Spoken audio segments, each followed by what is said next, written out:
మంచులు వేసుకొని సామాన్లు మొత్తం అక్కడ పైన పెట్టుకుంటారు. అలాగే వెళ్ళమ్మా.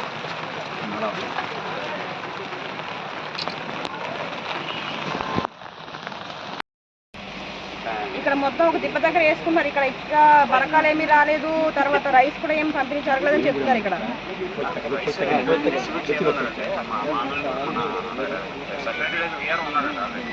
అయితే వీళ్ళని త్వరగా ఈ రోజు బరకాలు రైస్ ఇవన్నీ కూడా ఏమేమి కావాలి అవన్నీ ఇచ్చేసేయండి వీళ్ళకి. అసలు అందుబాటులో ఉన్నాయండి లేవా? బరకాలు